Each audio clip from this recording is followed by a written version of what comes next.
Bueno, ¿por qué está usted irritado? ¿Por lo mismo que yo, por la Junta de Fiscales de ayer, don Javier? Si fuera solo eso, de Luis, es que es el tono, es ver que,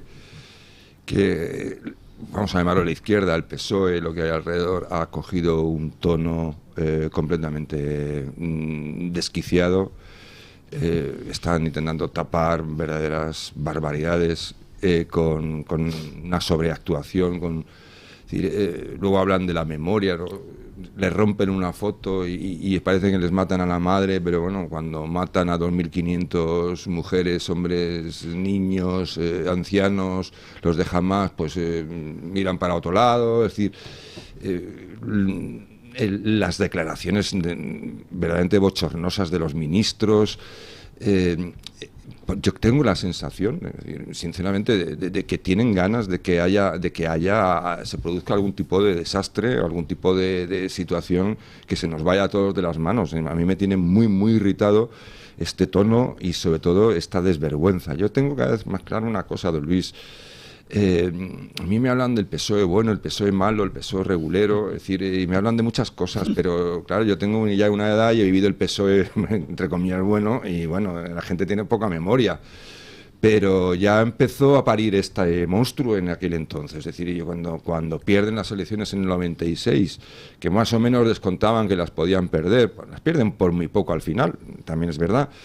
Ya se produce ahí una especie de shock, ¿no? Pero cuando pierden a las siguientes y ya pierden de forma absolutamente incontestable, a partir de ahí, esos que llamaban moderados, yo leí en su momento columnas en el diario El País, por ejemplo, de personas muy moderadas que eran verdaderamente incendiarias ya, es decir, hablaban de la ultraderecha, del fascismo, del franquismo, no concebían que el poder pudiera estar fuera de su alcance, es decir, no concebían efectivamente que nuestra pobre, triste y maltrecha democracia pudiera obrar el prodigio de que hubiera un gobierno que no fuera de izquierdas. Y desde entonces hasta hoy han ido apretando las tuercas con saltos cualitativos, es decir, Zapatero fue uno de ellos, y el siguiente ha sido ya este personaje que tenemos, que lo tengo que llamar presidente porque no me queda más remedio, pero que es un pseudopresidente, el que habla de pseudomedios. Y es un pseudopresidente en un pseudopartido con una pseudomoral. Es decir, yo creo que lo que deberíamos tener los españoles claro es que esto que están intentando provocar es verdaderamente peligroso y es contrario a la política, contrario a la convivencia, contrario a la democracia. Bueno, para mí Pedro Sánchez es un pseudo-presidente en una mafia criminal, básicamente, y me alegro, espero que estemos todos de acuerdo en esta mesa en que no existe ese PSOE bueno, del que yo tantísimas veces he hablado, y me decían, no, es que Paje, es que el otro nos va a venir a salvar, y yo siempre he hablado de que el PSOE bueno nunca ha existido, ha podido ponerse una capa, ha podido ponerse una máscara, ha podido ponerse lo que sea para intentar parecer otra cosa que no era, pero el PSOE bueno, el PSOE siempre ha sido lo mismo, con distintos disfraces, pero al final Zapatero, que fue el que inició toda esta vorágine de enfrentamiento civil, de violencia institucional, que yo me gusta llamarlo así, la división de los ciudadanos de la vuelta de las dos Españas fue este ser, perdóname la expresión, infecto que nos trajo la democracia y que Pedro Sánchez después, bueno, pues ha decidido contribuir a su legado. Pero a mí en lo que más me tiene irritado en estos días, porque son muchas cosas las que están pasando, pero estos días sobre todo la acción que ha anunciado Pedro Sánchez que va a hacer en julio contra los medios de comunicación, que no sé por qué lo va a hacer en julio y no lo hace ya. Algo tendrá más preparado en julio para que nos haga esperar tanto tiempo. Porque, claro, es que este gobierno que se tiró, no sé cuánto tiempo, cuántos años estuvo en la calle protestando por esa famosa ley Mordaza, que iba a acabar con las libertades, que simplemente, bueno, realmente no sé qué es lo que cambió la Ley de Seguridad Ciudadana más allá de aumentar alguna cuantía de multas, etcétera.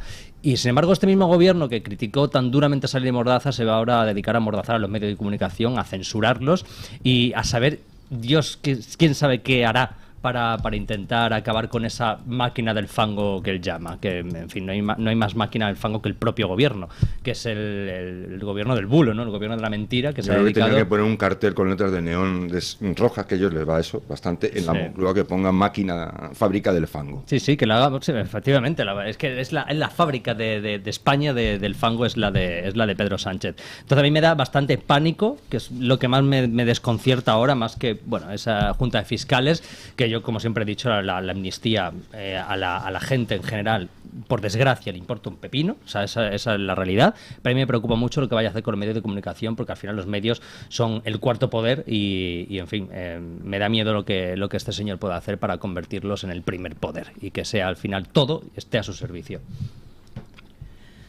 Bueno, a ver, todo esto no sirve de nada. A ver, para empezar, lo de los medios de comunicación no es de ahora. O sea, la falta de respeto del poder político hacia los medios de comunicación en este país es tremebundo. Creo, Luis del Pino, que algo sabe de eso.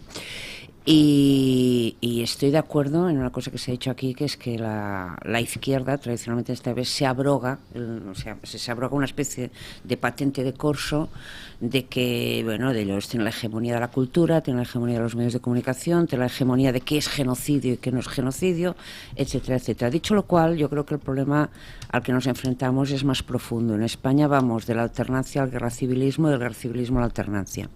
Y el domingo pasado leí en La Razón una entrevista con el presunto líder de la oposición en España, el señor Núñez Feijóo, y debo decir que me quedé muy perpleja leyendo esa entrevista, porque me pareció que el señor Feijóo no sabe en qué país vive y no sabe lo que pasa aquí. Porque claro, dices, a ver, se puede estar muy de acuerdo con todo lo que hemos planteado aquí. A ver, aquí tú has mencionado a Zapatero. Yo creo que Zapatero funda una deriva muy peligrosa, que es la de... A ver, hasta Zapatero todo el mundo sabía que tarde o temprano la alternancia, o sea, ahora gobierna el PSOE, luego gobierna el PP, luego gobierna el PP. Entonces, Zapatero es el que intenta aislar, o sea, que el PP no pueda gobernar a base de apoyarse en quien sea. Incluye, evidentemente, no solo a los separatistas catalanes, que entonces parecían los teletubbies en comparación con los señores pues de Bildu y todo esto. A día de hoy asistimos a una curiosa... si leemos las elecciones olvidándonos del ruido ambiental, resulta que suben los partidos nacionales, incluido Vox, que es el único partido que queda, que no es ni el PP ni el PSOE, con vocación de implantación nacional, porque todo lo demás son Esquerras, Bildus, Venegas, de Podemos, entonces ya mejor ni hablamos, y Vox, y bien que se ha empeñado el PP en intentar que Vox no tenga esa presencia, pero la sigue teniendo, sigue ahí. Entonces, por un lado, por ejemplo, ahora mismo si en el Parlamento de Cataluña PSC, PP y Vox pactaran y se dejaran de puñetas, sumarían la mayoría absoluta y se habría acabado la tontería de Puigdemont, de Esquerra. Pero claro, eso es inconcebible porque se ha quedado un marco político que nadie puede hablar con nadie. Por ejemplo, el Partido Popular no tiene presencia en la mesa del Parlamento de Cataluña, siendo la cuarta fuerza.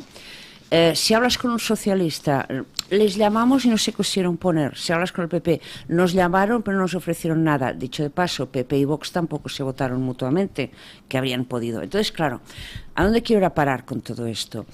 Yo cuando leí la entrevista con Feijóo el domingo en La Razón, digo, a ver, mientras Feijóo no entienda que tiene que echar primero a Puigdemont y luego ya veremos si consigue echar a Sánchez... O sea, mientras considera aceptable pactar con Puigdemont para echar a Sánchez, que tampoco se está luciendo mucho, el señor Feijóo en echar a Sánchez, no saldremos de este bucle. O sea, alguien tiene que tener cabeza, levantar la cabeza de este ambiente lamentable que habéis descrito los dos muy bien.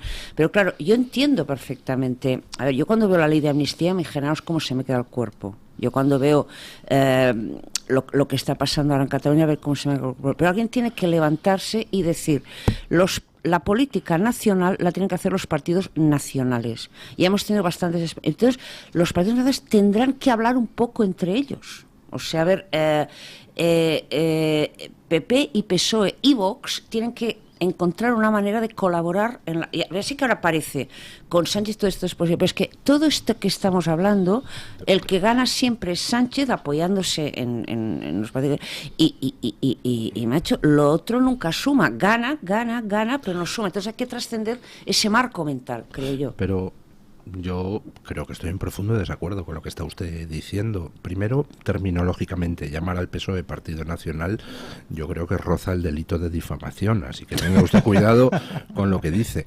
Y en segundo lugar, ¿quién es en estos momentos la mayor amenaza a la democracia? ¿Puigdemont?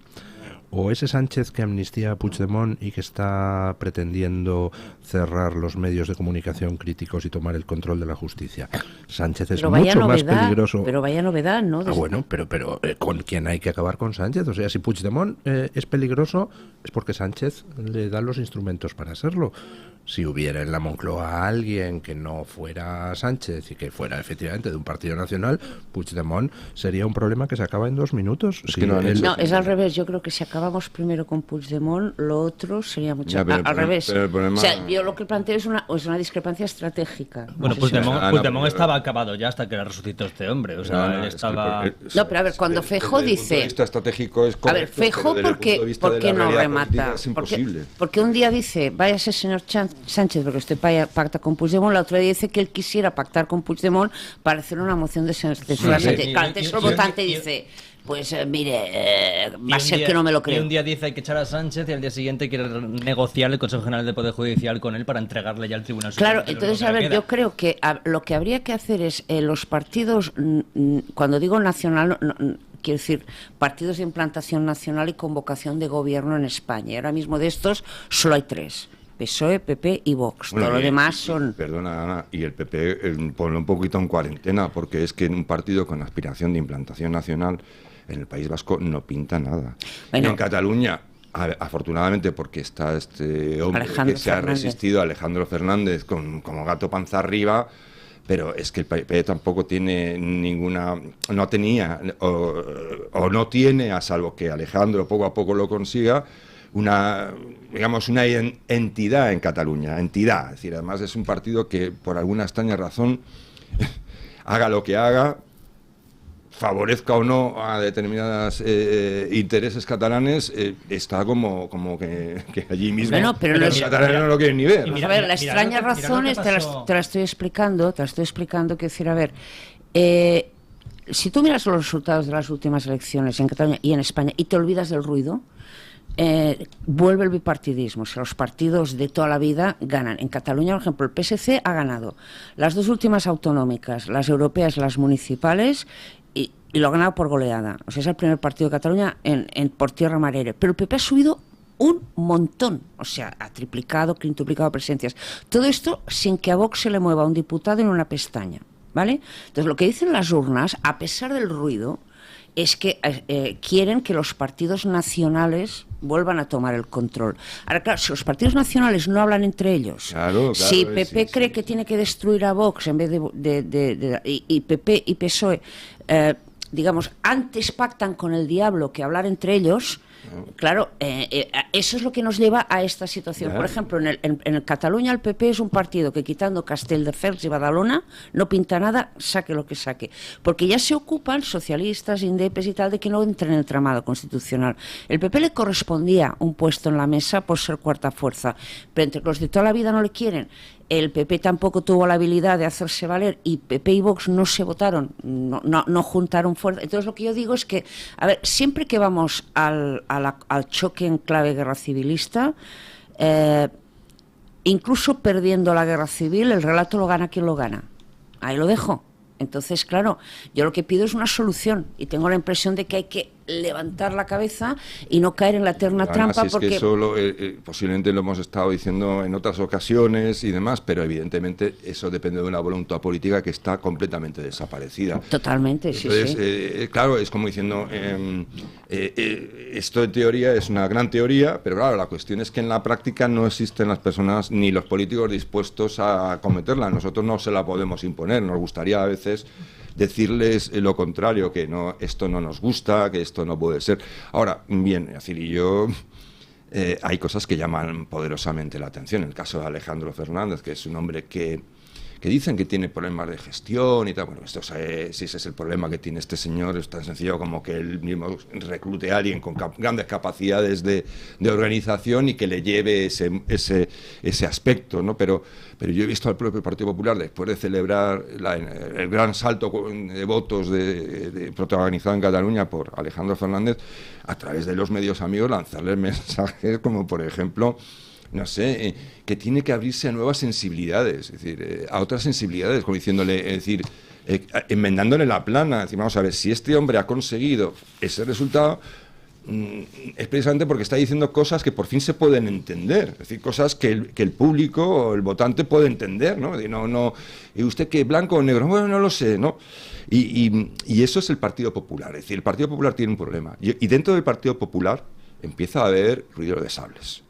Dentro del Partido Popular no hay una tranquilidad, ni mucho menos que se pretenda aparentar.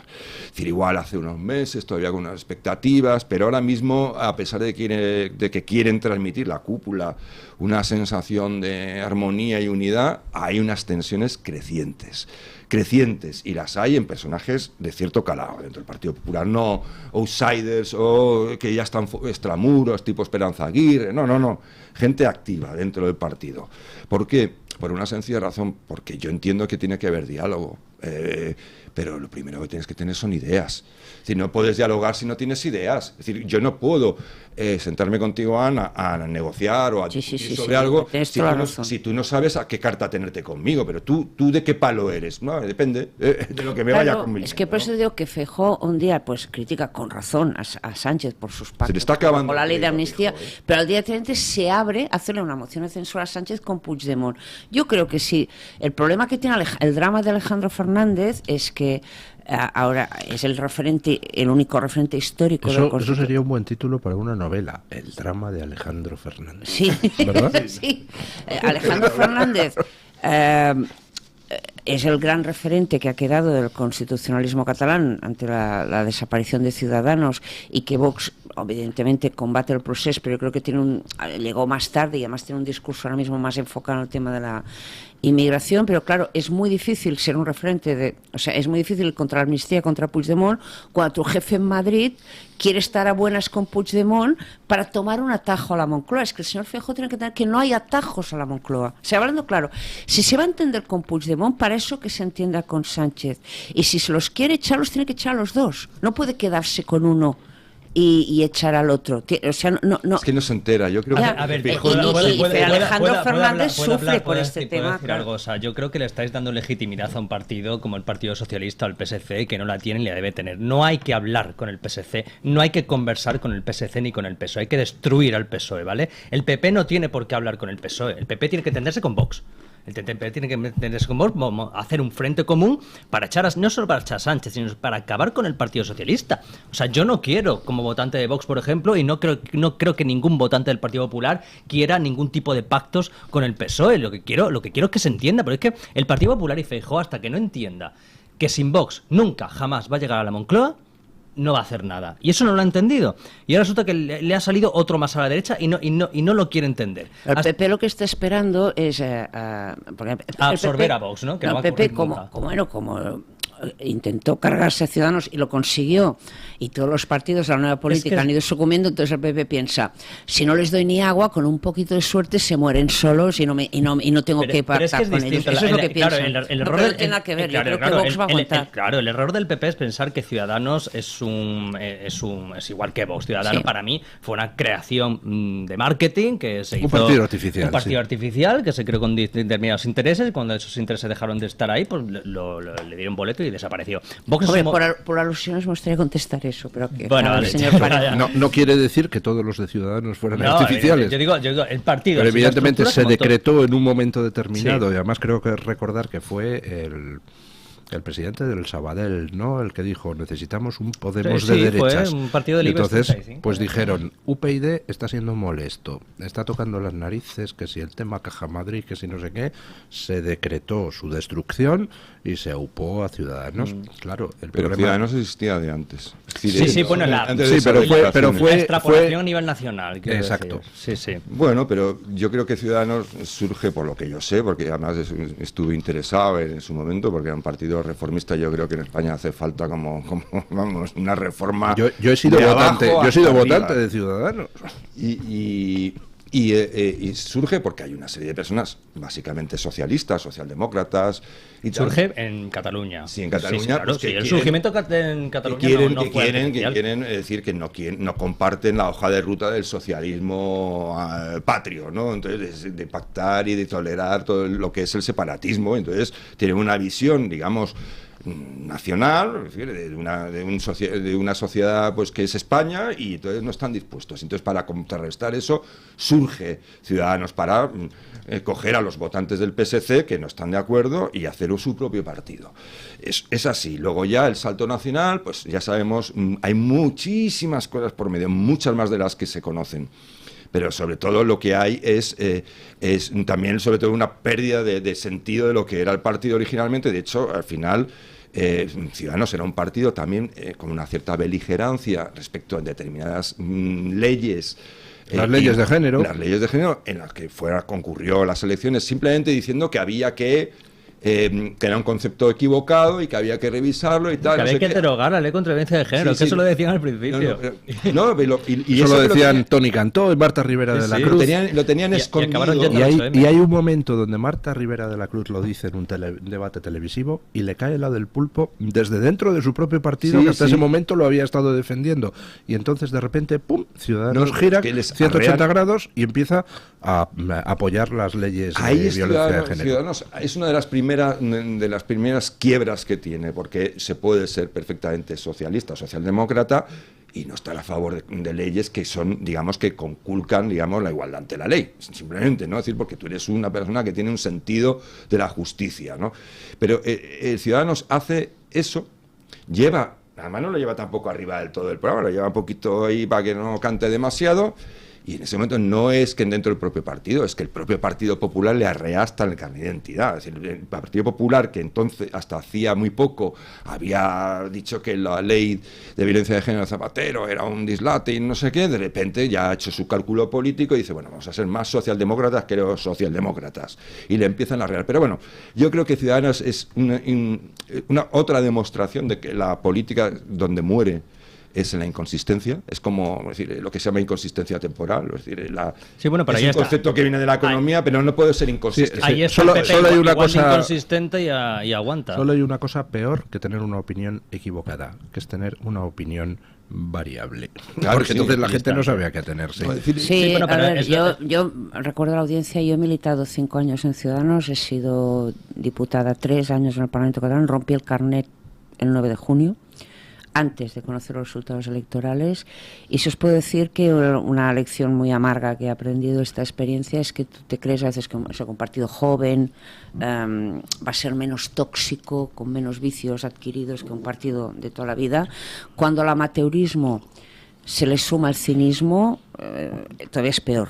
O sea, digamos, ya para tener cínicos, para eso ya prefiero sean profesionales. Que sean profesionales. Ana, mira, yo te digo una cosa. Sí, perdón, es Sí. que, en fin, entonces yo sí que creo, haciendo un max mix de lo que habéis dicho aquí, sí que Ciudadanos nace de buena fe en Cataluña, lo has explicado muy bien. Sí. Ahí nace curiosamente al calor del primer tripartito. Dice, coño, llegan los socialistas a la Generalitat Claro. y todavía estamos peor. Entonces llegan y Hay que como hacer algo. en aquel momento ni el Partido Popular ni el Partido Socialista priorizaban para nada lo que podríamos dar un espacio constitucionalista en Cataluña, ese espacio lo creacional. El problema exacto es dar el salto a España. Yo estas teorías del IBEX, de la conspiración, nunca he sabido, y en aquel momento no estaba hasta qué punto. Sí que te puedo decir que el salto a las Españas no se puede hacer peor. Y yo siempre he pensado que a Albert Rivera Madrid le hizo un efecto Paco Martínez Soria, o sea, que no se lo supo acabar. Que no supo. Entonces, bueno, por ejemplo, esto que decías de las leyes de género es un triste ejemplo de cómo al abandonar a toda prisa la socialdemocracia para proclamarse liberales, por lo mismo que se podrían haber proclamado Sagitario, porque la aspiración a ser socios preferentes del PP, como entonces daba como un poquito, sí, por un lado votabas y luego lo intentabas tapar, por ejemplo, votando ciegamente cosas con la ley del sí es sí para dártelas de progre, ahí entramos en la panda esta errática, pero en fin, que una vez eso nos lleva otra vez a lo que yo decía, que la política nacional la tienen que hacer políticos y partidos más bragados. Por ejemplo, en Vox hay políticos que llevan mucho tiempo en la política nacional, aunque el partido sea joven. O sea, no son primerizos, no son advenedizos, no son parvenis. Y además es un partido con vocación de implantación nacional. Por eso yo vuelvo por donde solía. Que no hay atajos, la nueva política ha resultado ser un fiasco y no nos va a sacar de este apuro. Pero mientras, insisto, Pedro Sánchez o quien sea piense que la manera de llegar a la Moncloa y que de no llegue el otro gran partido nacional es apoyarse en partidos regionales, nacionalistas, en Bildus, en Esquerras Republicanas, no vamos a salir del hoyo negro. No se sale del hoyo así, no se sale del hoyo. Es decir, hay cosas que hay que tener claras. Es decir, lo primero que tienes que tener, yo no te digo ideología, porque la ideología a veces a mí no me termina de convencer, me gustan más los principios, ¿no? Porque los principios luego parten Esa es una buena... que tú consideras que es bueno, y a partir de ahí vas desarrollando, digamos, la mejor forma de que es llevarlo a la práctica. El no tener ideología es lo que nos ha llevado a... No, pero tener ideas ahora, y tener principios. Es decir, las ideologías... Bueno, mira, yo te pongo un ejemplo. El comunismo es una ideología, ¿vale? Entonces ¿sabes por qué el comunismo es más que una ideología, es un sistema político, económico... No, por eso te digo. Es decir, una ideología es un conjunto de ideas cerradas con una serie de mecanismos y de teorías, ¿vale? Entonces... El comunismo es una ideología. ¿Por qué no está proscrito el comunismo? Porque tiene en origen sus deseos, son buenos o parecen buenos, ¿no? Es decir, la igualdad, que no haya explotadores y oprimidos, que la gente tenga lo que necesita para vivir. Entonces, por eso no está proscrito. Pero como ideología que coge esos principios y los somete impenitentemente a una serie de doctrinas y procesos de aplicación que se han demostrado, primero, fallidos y segundo, criminales. Entonces, como ideología es un auténtico desastre. O sea, es decir, es algo que debería estar proscrito. Entonces, pero eso te digo, necesitamos principios. Si tú crees en la vida, tienes un principio. Por ejemplo. Es decir, ya la forma en que tú quieras que eso se consagre o que eso quede manifiestamente defendido, salvaguardado, es lo que tú tendrás que ver cómo lo vas a hacer. Porque en el mundo de lo real, tus deseos chocan a veces con la realidad, van a chocar con la realidad. Entonces, yo creo que lo importante es tener principios, no valores. Bueno, lo que te llama principio yo llamo ideología, pero bueno, sí. No, o sea, yo no me explico bien. La ideología es, yo quiero conseguir esto y ya tengo planificado cómo lo voy a hacer, exactamente, y de ahí no me sacas. No, tú quieres conseguir algo y ahora tendrás que ir consiguiéndolo, es decir, y no puedes cerrarte a decir, no, esto solo se consigue de esta manera, porque tal y porque igual. Pues este programa solo se consigue si tenemos de vez en cuando pausas publicitarias. Pausa.